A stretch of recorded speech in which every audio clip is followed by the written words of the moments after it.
What's going on, nerds? How we doing? Happy holidays, Merry Christmas, whatever you celebrate. It doesn't change the fact that you're a nerd, but it is the season, and I'm glad I'm here. I'm glad I got a video out for y'all today. If you're watching this video during holiday season, you probably haven't had a hot chocolate. You probably haven't snuggled under a nice cozy fire, embracing the Christmas lights. You probably haven't had that, so that's why you're watching the video. That's why I'm here to talk to you. That's why I'm here to go through every single superhero movie, show, ranking them, doing all kind of nerd stuff for you today. Before we start, I just want to say Spider-Man No Way Home came out in 2021. Before I get all you nerd comments saying, where's Spider-Man No Way Home? It came out of December of 2021, not 2022, okay? I'm tired of people getting that in the comments, okay? I'm trying to stop talking about Spider-Man No Way Home. I'm tired of it. Just like I'm tired of your mom calling me late at night asking what I'm doing, okay? Tell her to stop calling me. I'm trying to make videos for y'all. Tell her to stop calling me. I would appreciate it. Okay, let's get into it. Bottom of the list, bottom of the barrel. I don't want to talk about this movie. I don't want to see this movie again. Morbius, Jared Leto's Morbius. It is at the bottom. For jokes aside, it's at the bottom. I don't want to hear anybody say, oh, Morbius, anything. It's at the bottom. It was the worst superhero movie production, everything of the year. It was bad. I don't even want to talk about it. It is below everything. Any kind of DC, Marvel thing that you thought was bad and that we had bad perception of, this was terrible. This is Moneyball with Brad Pitt. This is below shit. There's shit and this is below shit, okay? That's where Morbius was.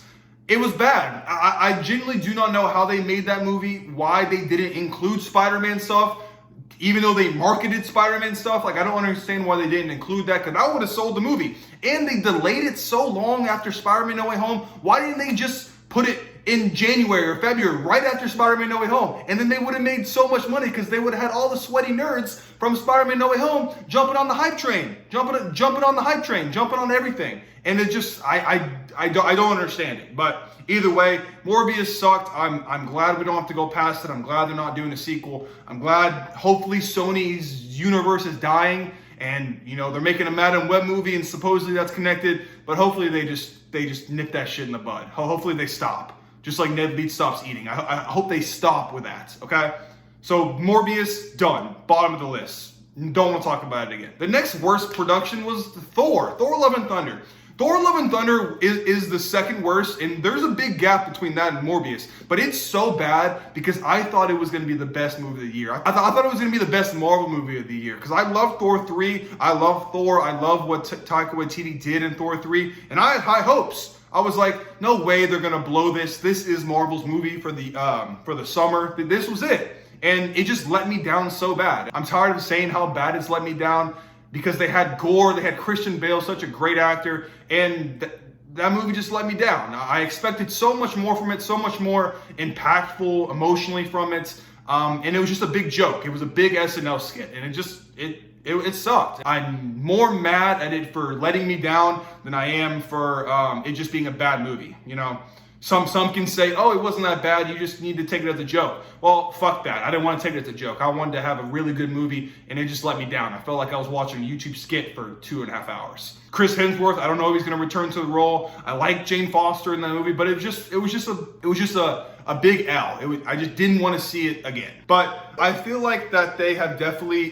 pulled back the reins after getting that negative perception of Thor 4, Thor Love and Thunder, and hopefully they move past that. Hopefully they take a more serious tone. They make a Thor 5 with Hercules, Olympus gods, Russell Crowe, Zeus, stuff like that. So hopefully they learn their fucking lesson, because I'm on the internet screaming about it, and millions of other sweaty nerds. But hopefully they understood that Taika Waititi does not need to be, because he doesn't care. I feel like he doesn't care about the movie. But either way, that was number 2 of the worst fucking superhero movies this year. Number 3 of the worst superhero movies of the year. We're going down to up. We're going down to up, just like I go down on your mom. Down to up.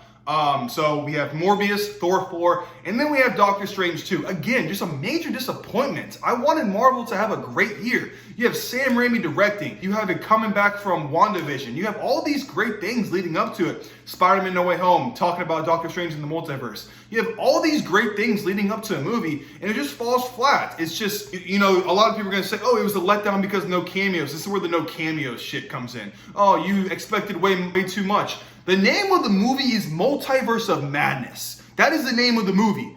You can't tell me I didn't expect more from that.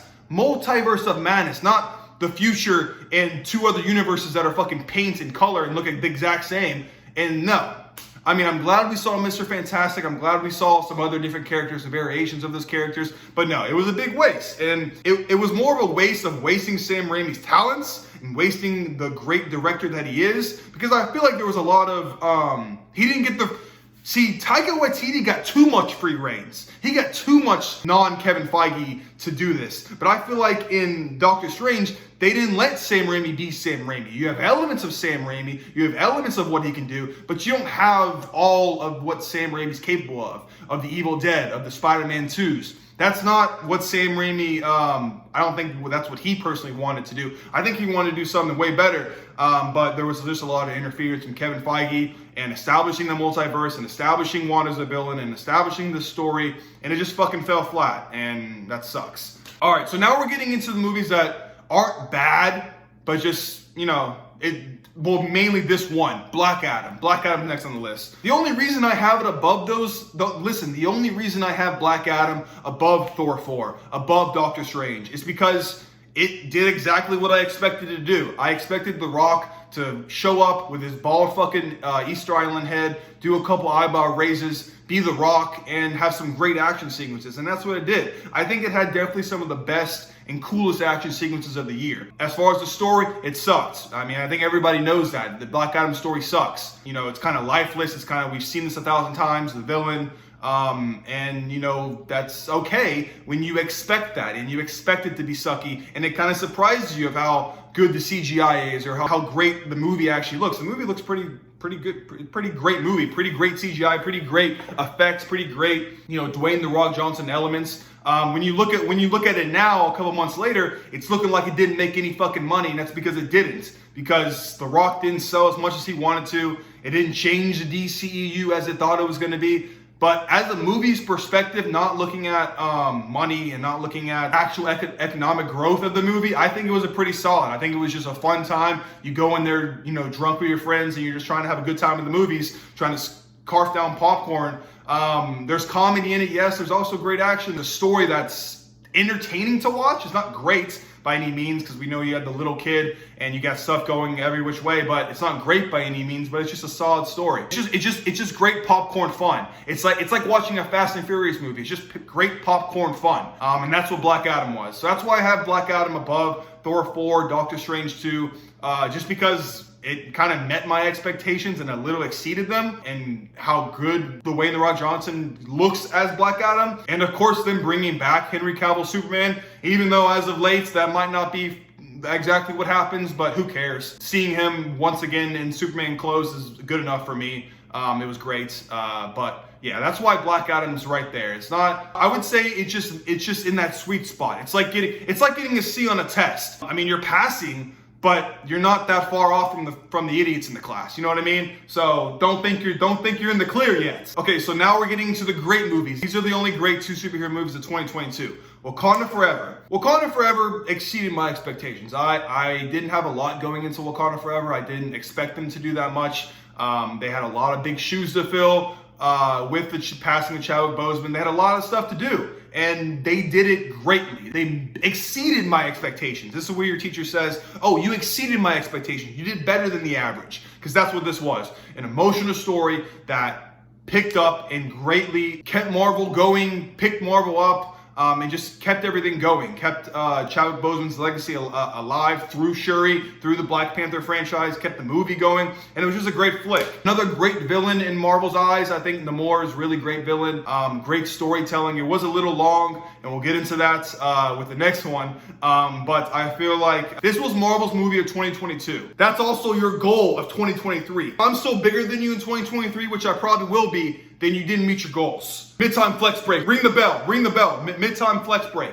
That's your goal of 2023. Looking like this is your goal of 2023. It's probably not going to happen, but that's your goal of 2023. All right, back to business. Wakanda Forever. Exceeded expectations, and I'm honestly glad they made it, and I'm glad I went and saw it opening night. It was the movie for Marvel 2022. Now getting into the #1 movie, superhero movie of 2022. You already know what it is. You already know what I was going to say. It's no competition. No bias. This was no bias. You know what? If you think I'm biased because I think The Batman is the best movie of the 2022, then who cares? The Batman's the best movie of 2022, ladies and gentlemen. Listen, I want to be honest with y'all. I haven't watched it in a couple months because I've been trying to watch these other stuff and trying to catch up on all these other.